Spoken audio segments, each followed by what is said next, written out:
It's 1996 again. Rocky sucks chants from WWE fans need a wrestling podcast. Robin Lundberg, Gene Cherry, and Dave Sepperson. Gene is live from Las Vegas right now, so he might be able to get to that WrestleMania presser. We'll see. Roman Reigns and The Rock, will they face each other, or will something happen with Cody? The crowd wants Cody to the point where, guys, he's actually, chanted down. The Rock is at Raw. In fact, Seth Rollins in the ring as the chants go on. Here is what it sounded like when Seth Rollins was in the ring with Cody Rhodes.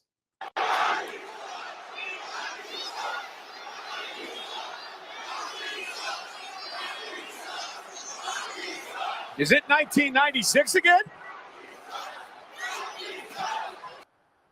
As I referenced the line from Michael Cole. But I said this, and it's on the shorts page here. The WWE is at risk of fans turning on The Rock the way things went down on SmackDown. And now we're seeing it happen because right after the show, I thought, you know what? Cody's going to be good. This is such a marquee match. It doesn't matter. All those things. But as you saw the momentum swell and it be covered by mainstream outlets and the passion continue, not to mention how I felt in my gut about it, this is a whole different thing. I don't think it's going away. And it could be like the new Montreal screw job, where it's the thing we talk about 20 or 30 years from now. I think we all need to calm down. Yes, fans are upset, obviously, but I feel like people forget how The Rock was created in the first place. It was chants like this that got him to where he is right now. So for me personally, if fans are going to start chanting Rocky sucks, that means we're going to get Hollywood Rock, because WWE is going to have no choice but to turn the man heel, which means WrestleMania just got a lot more interesting. Also, aren't these the same fans about a few weeks ago when The Rock asked the WWE Universe, should he go for the head of the table? And everyone said yes. It was the number one story. It was the number one trend. And now a few weeks later, they're saying Rocky sucks. Like, it's the life of a WWE fan. It is what it is.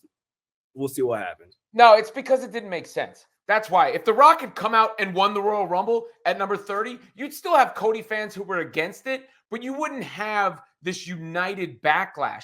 It's not united. There's still people. It's not united. The Rock is the number one. His merchandise is one of the top selling right now. So he's The Rock, whatever. But it is The Rock. Exactly. It's not whatever. It is The Rock. I'm not a Cody guy. I was never a Cody guy, but I was been won over by this whole process, and I would have been fine with Rock Roman. I've always wanted to see Rock Roman. But after Cody won the Rumble, I'm like, all right, this guy's undeniable. Here it is. Here's the moment. You're prepared for that because of the build for 2 years that's gotten us to this place. So why the hell would Cody just hand it over and The Rock take his place if it wasn't some corporate BS? And you mentioned Hollywood Rock. That's what we're getting. Hollywood Rock, the suit type that fans don't like. All right, you don't know what version of The Rock we're getting, but Seb, I'll let you go in. Yeah, I'm gonna really break this down, because this is where I feel like I have a unique insight into everything. As you guys, we've talked about, I worked there. I used to travel on the writer's bus. Like, I know how things work behind the scenes. And listen, it was a long time ago. I haven't been there in 10 years, but it was before even I was there. It was the same way. So I'm sure it's not too different now. That's why I'm like, everything on the internet, like, you have to take everything with a grain of salt, because a lot of it just doesn't add up to me. And so, like, listen, I think that, to me, the big thing is like what Robin said. The way they went about it just doesn't make sense. Cody standing there and just handing over his main event in WrestleMania to The Rock and then walking away looking so demoralized. Like, it made no sense storyline-wise. And, like, clearly they went tonight with, like, maybe it's going to be Drew, maybe it'll be Seth, maybe it'll be all three of them. Like, they're throwing a lot of, like, different things. But the way it probably went down was like this. So Cody won the Royal Rumble. Punk got injured. We all would agree Punk was probably in the main event, probably against Seth. Once Punk gets injured, they go, oh no, we have to scramble and fix Mania main events now. So what do we do? So that Monday, when everyone shows up to Raw, they probably sat in the room. They have a writer's meeting at around 11 o'clock. It lasts 3, 4, 5 hours. And they will go through all the scenarios. And I'm sure they were talking about it even that Sunday night when they found out about Punk's injury. They're like, what do we do? How do we fix it? So that's when Cody, on Monday night, they, had the whole promo with Seth and him saying, you should challenge me. And that just kind of pushed it off for a week. Said, we'll deal with it on SmackDown. Now, we all feel pretty confident it was supposed to be Cody and Roman because at the end of the Rumble, Cody's pointing up in the into the stands at Roman saying, "I'm coming for you," and then for him to like 180 it to be like, "No, never mind," doesn't make sense. And the one thing we've learned from Triple H's booking is he logically tries to make sense with a lot of his stuff. So the odds are, once that Raw was over, they then went back to Stanford and said, "Okay, now we've pushed this off. We have until Friday. What are we going to do?" And this is where I would feel very confident that somebody overstepped and put like, "Hey, we got to get The Rock in here," because if he was not scheduled to be in this match, which we would all agree logically didn't make sense, if they were like, "Okay, well, we got to get Rock in there, let's shoehorn him in, we'll put Cody somewhere else, we'll just figure it out," like, they probably didn't think about like the repercussions when they're doing it. They're just like, "Well, what can we make as our main event matches?" And I'm sure Rock or whoever at the TKO board said, "We need the biggest stars, let's get Rocky in there. This is a match we've kind of teased anyway." And so let's not forget the Vince controversy. Let's not forget that. Yeah, of course. The Rock checks off a lot of boxes in this main event that fans do not want to admit. 100%. There's a lot of things. But then once they saw what happened on Friday and the fallout, I guarantee you they've been in meetings and stuff all weekend saying, "Okay, now what do we do?" And there's going to be like Cody tweeting stuff and people saying, "You don't know what the finish is. Let's see how it plays out." That's all well and good. But they are reacting to what's happening. And hopefully, like we've seen a lot of theories, hopefully we are still going to get Cody versus Roman, because that ultimately is what I think everybody wants. Well, no, that's not what everybody wants. That's not what everybody wants. That's what the fans who follow the product want. And generally, I don't think the internet wrestling community is the broader fans, but you're seeing it now. Like, this is a visceral reaction that is it's not just, a random part of the crowd. And they might think, "Oh, The Rock could fix this and fix that." But those aren't the people who are in the weeds. Those aren't the people who have followed this story along. Because I guarantee you, they did not expect this sort of backlash to the freaking Rock. I guarantee you that. And it doesn't matter. It does not matter. Fans will turn on anyone. WWE fans love you until you do the one thing that they don't like. That's a fact. WWE fans love you until you do something that they don't like, and then it's But this is bigger than Daniel Bryan forcing himself into the match. This is the same thing as Daniel Bryan. No, it's not, because it's The Rock. They complained until they got their guy in the main event. No, but it's because it's The Rock. And I felt this way about The Rock for a while, that he was kind of lame and the catchphrases were corny and it was still plugged on nostalgia. That was completely turned. You're the same dude that said you wanted Rock and Roman. Yes, until it didn't make sense. Until I was invested in Cody, and I, as a Roman guy, and by the way, I don't want Roman's promo from the other night to get lost in the shuffle here. One of the all-time great promos. No one cares for Reigns right now. I think his magnum opus. No, it was an all-time great promo. No one's talking about Roman Reigns right now. It has nothing to do with They will be eventually. Let's stay on subject, please. As a Roman guy, I was prepared for Cody to beat him and to cheer that, because that made sense. I thought Cody should lose last year to make the climb more arduous. It's happened. Now, if they face off again, the logical thing is for Cody to win. Seemed like that's what they were going for. And once he won the Rumble, that's where I was. If it had happened in a different way, where Cody didn't win the Rumble and The Rock won the Rumble, I'd be fine. And Cody could come and win it at SummerSlam or whatever the case may be. It's just, it spits in the face of everything that we've seen up until this point. And I'm someone who implicitly trusted their way to get to these things, because they've proven they earn the benefit of the doubt. And that's why I call shenanigans. Now, here's the thing that's interesting, because I've said this for a long time. The chase is always what's the most interesting. The finishing the story. Absolutely. What happens if then I'm throwing devil like an advocate? I want Cody to win at WrestleMania. I want him to become the WWE champion. But I'm going to play devil's advocate. What happens if he does finish the story? Then where does he go? The argument is always, "Oh, the chase is better, so the longer you can push it and push it and push it." There's nothing wrong with that, because people are still going to be invested in Cody Rhodes all the way to SummerSlam or even the next Mania. They can constantly use this finish the story thing as long as they want. They love this right now. These Rocky substance, they're loving the engagement. Everyone can't wait. And this press conference is about to be the most watched. Hold on, let me finish 1 second. Because with Cody Rhodes, I can make a case. This is the hottest Cody Rhodes will ever be in his entire career. And you know who he has to thank for that? The Rock. And that cannot be disputed, regardless. What's funny is that it seems like they're milking it, right? Like, the way that it was done in that first segment with Seth and Drew. Now, eventually Drew attacks Cody, and it does feel like they're trying to set up Seth, Drew, Cody for WrestleMania as one of the big matches alongside, obviously, Rock and Roman. But they clearly were playing off it with Cody not actually choosing. And then the Michael Cole reference we heard about 96. But apparently they also muted the crowd at the end. I don't know if that's actually the case or not, but here's some of the stuff that's being shared online right now about the crowd. And this is apparently what happened.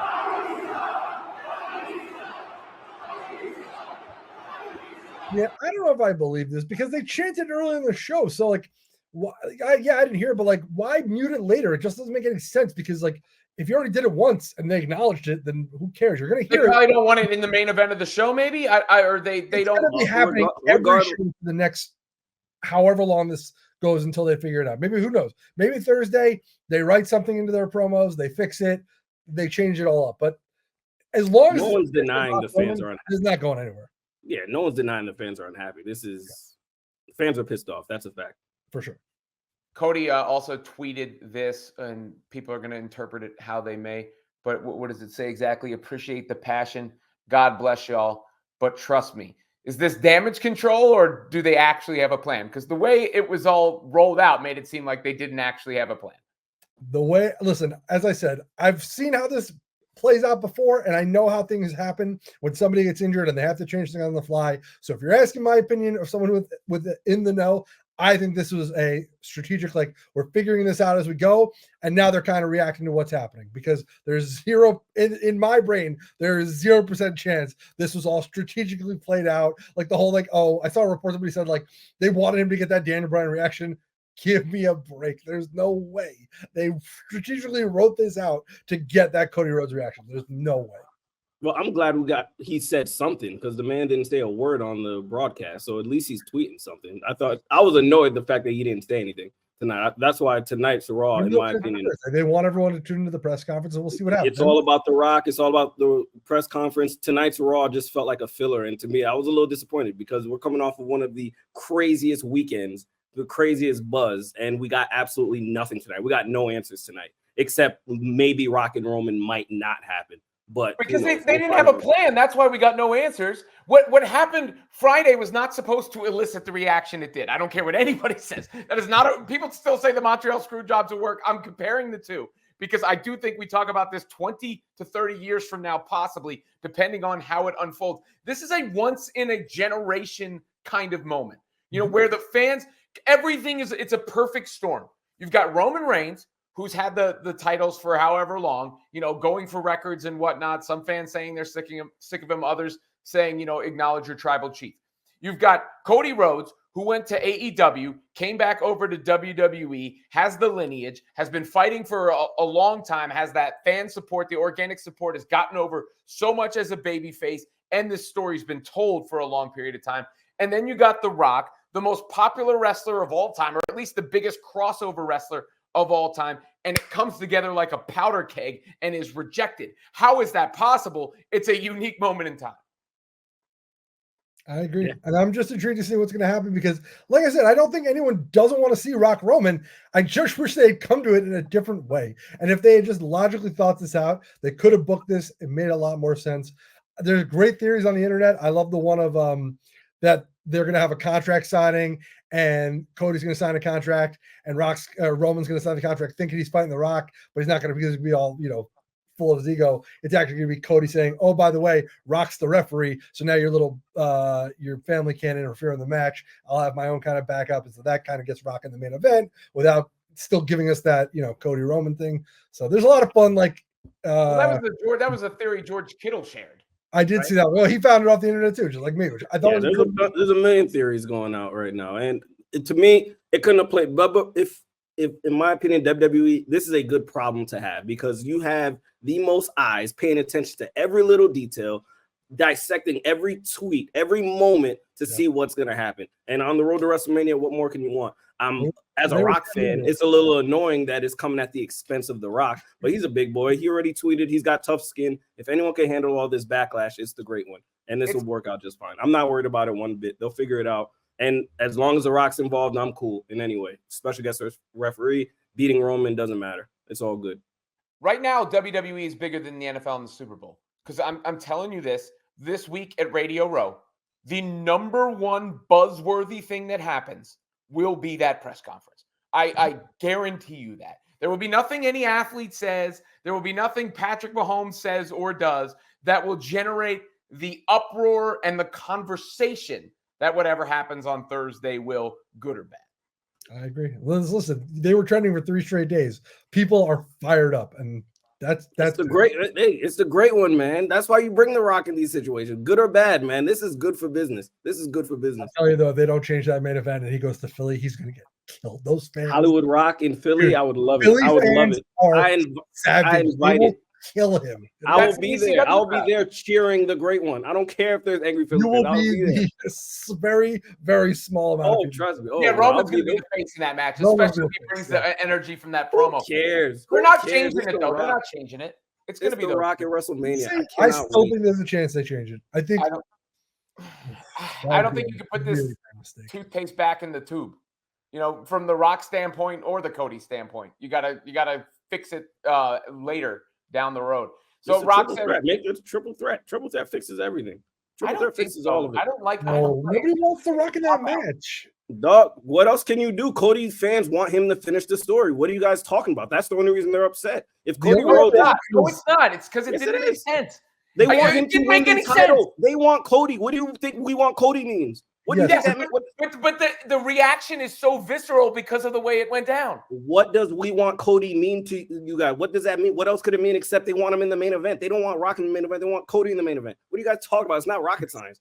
Yes, This it's is not more, rocket it's a little more. It's a little more nuanced now, but yes, overall, you're right. They want Cody. They want Cody in the main event. They want Cody to choose Roman Reigns and get his belt. That's it.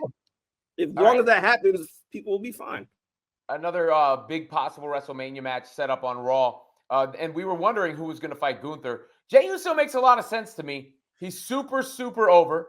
He needs that justification for everything that's happened and transpired from the bloodline. Even Gunther cutting on the promo on him saying, I'm going to take you back to the time when people didn't know you and your brother apart, couldn't tell you and your brother apart. I mean, that was a bar, but Jey has established himself as something else, and being the one to beat Gunther and dethrone and end that Intercontinental title reign is sort of the exclamation mark on him going from one half of the tag team champions, who is just another Uso, to main event Jey.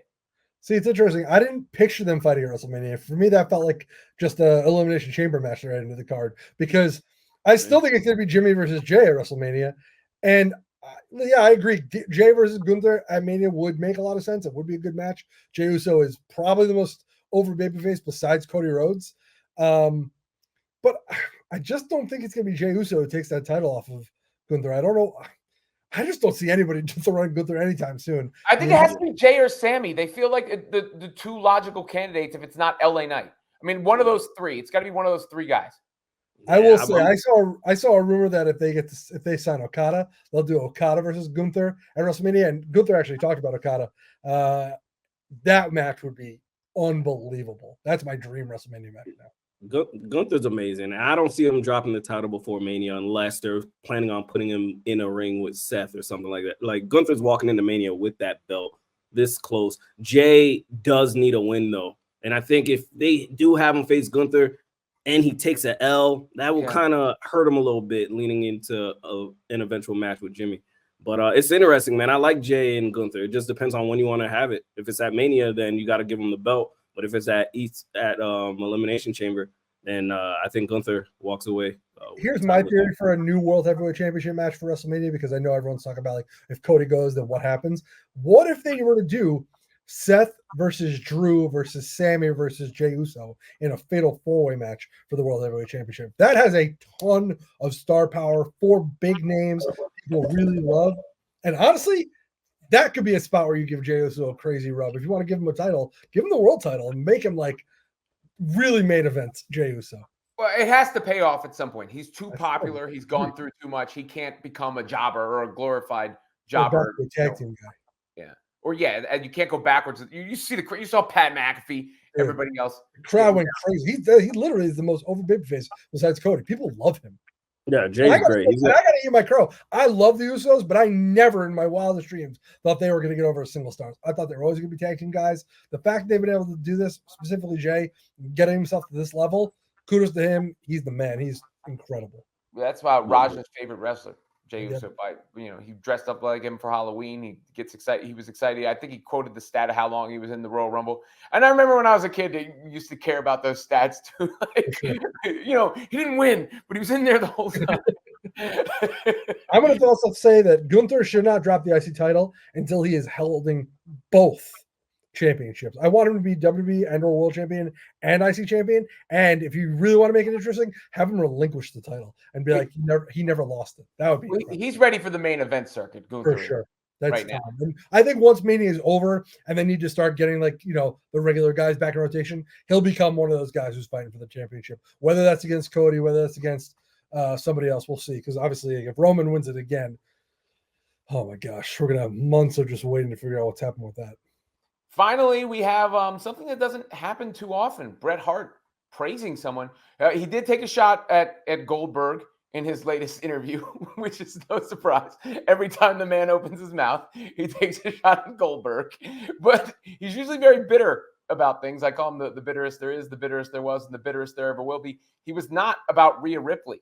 He said, I really like her. I like her poise, her staying in character and sort of living her. She seems like she's etc. He said she blends that realism with her character very well in an interview with Fox Sports Australia. That's about the highest praise someone can get, I would say, what Rhea received. Positive words from Bret Hart. Yeah, I thought the interview was interesting because he talked about a lot of wrestlers nowadays are he kind of almost took a shot at Gunther too. He's like, oh, people with the chops. It's like, you shouldn't be hurting somebody, trying to get actual physical pain on someone, showing how red their chest can get. He's like, that's not what the wrestling is to me. So he was kind of praising her as she's a really good worker. She doesn't hurt anybody. She's really talented. And obviously we all think Rhea Ripley's amazing. We've all said she could main event WrestleMania this year. She's that on fire. But yeah, listen, I love Bret Hart. I will never speak ill of him. The Hart family is holds a very special place in my heart. And so, yeah, getting that praise from him, I'm sure she's very excited about hearing that. No, I love Rhea. Rhea is one of the best, if not the best female wrestler on the planet right now. And yeah, it's just I'm just shocked. I thought that was a fake quote, honestly, when I read it. I didn't think Bret could say anything positive about anyone or anything. The fact that he took the time, and it's not like he just said one line. That was a thoughtful answer right there. So if I'm her, I'm feeling really good about myself coming from one of the best technical wrestlers of all time. Hopefully WWE sees it and push her even more. I'm loving what she's doing with Nia Jax at the moment, but I think Rhea Ripley at this point, there's a lot more they could be doing with her. And I love the fact that tonight you kind of saw when Dom, he told the Judgment Day, Rhea's going to kind of be doing her own thing for a little bit. And I think that's the best thing she could do at this point. Yeah, she's on fire right now. So kudos to Mommy. Mommy's on top. She's going to headline. She'll see. That's why I know Cody's not doing anything at Elimination Chamber to change the plan. It's going to be Rhea main eventing Elimination Chamber in Australia. She's been on all the promotional stuff. That's been planned. And I think that will be her big, okay, the spotlight is on you moment. And I'm going to also say we should give Nia Jax a lot of credit because she has upped her game so much. A lot of people, when she came back, were kind of oh, God, Nia Jax, don't hurt anyone. But she's been amazing. Since she's come back, she's been the best she's ever been. I've been really impressed with the run she's for sure. Yeah, they've done a good job making her representative of her physical stature as an actual presence in the squared circle, if you will. It's the Needle Wrestling. Robin Lundberg, Gene Cherry, Dave Sepperson back with another episode later this week. Maybe it'll be Gene live from Las Vegas getting shots of that press conference that's going to be bigger than the Super Bowl.